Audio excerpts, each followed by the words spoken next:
ঘটনার ৫ দিন পেরিয়ে গেলেও এখনও শনাক্ত হয়নি জাহাঙ্গীরনগর বিশ্ববিদ্যালয়ের শিক্ষার্থীকে ধর্ষণ চেষ্টার ঘটনার জড়িত অভিযুক্ত বহিরাগত যুবককে। প্রতিবাদে এবার প্রশাসনিক ভবনের তালা ঝুলিয়ে দিয়েছে আন্দোলনকারী শিক্ষার্থীরা।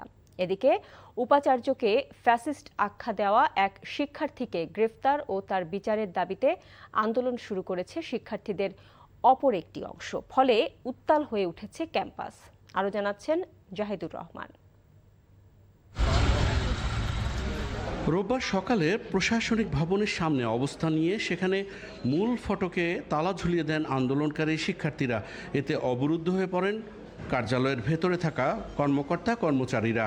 আমরা তালা লাগিয়েছি যে ওনারা এসে যখন জবাব দিয়ে যাবেন তখন আমরা ওনাদের জবাবের ভিত্তিতে আমরা যদি বুঝি যে না ঠিক আছে যে ওনারা অ্যাকচুয়ালি আমাদের জন্য কাজ করতেছেন, তাহলে আমরা তখন ভেবে দেখবো যে আমরা কখন তালা খুলবো। আমরা তালা দিয়েছি যতক্ষণ না পর্যন্ত উপাচার্য আমাদের সাথে আলাপ করবে, যতক্ষণ না পর্যন্ত তিনি আসবে ততক্ষণ আমরা এখানে অবস্থান করব। এর আগে শনিবার প্রক্টর কার্যালয়ে তালা ঝুলিয়ে দিয়ে ক্যাম্পাসে অবাঞ্ছিত ঘোষণা করা হয় প্রক্টোরিয়াল বডির সদস্যদের। আন্দোলনকারী ছিলাম ফ্যাসিস্টের বিরুদ্ধে।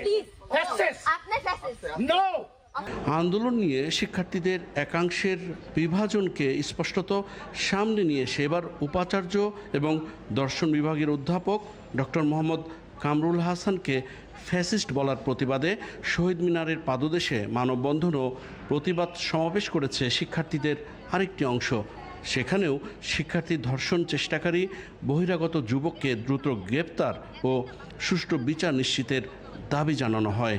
শুধুমাত্র এখন তাদের হচ্ছে যে কি এজেন্টটা চলে এসেছে যে কিভাবে হচ্ছে যে কি আমি ফুল প্রক্টোরিয়াল বডিকে সরাবো, এরপর ওটা লেজ ধরে হচ্ছে যে কি আমি আমার ভিসি ফেলে দিব। ফ্যাসিস্ট উপাধি দিয়েছে, এটা কোনোভাবেই কাম্য নয়। ঘটনার ৫ দিন পেরিয়ে গেলেও এখনও শনাক্ত হয়নি অভিযুক্ত বহিরাগত।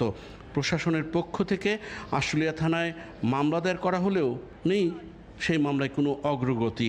আমরা আশা করি অভিযুক্ত অতি দ্রুত গ্রেফতার হবে। আমরা অনুরোধ করছি, আমরা দাবি রাখছি সরকারের কাছে তাকে অভিযুক্ত দ্রুত গ্রেফতার করে সর্বোচ্চ শাস্তি নিশ্চিত করার জন্য। Jahidur Rahman, NTV news, Savar, Dhaka.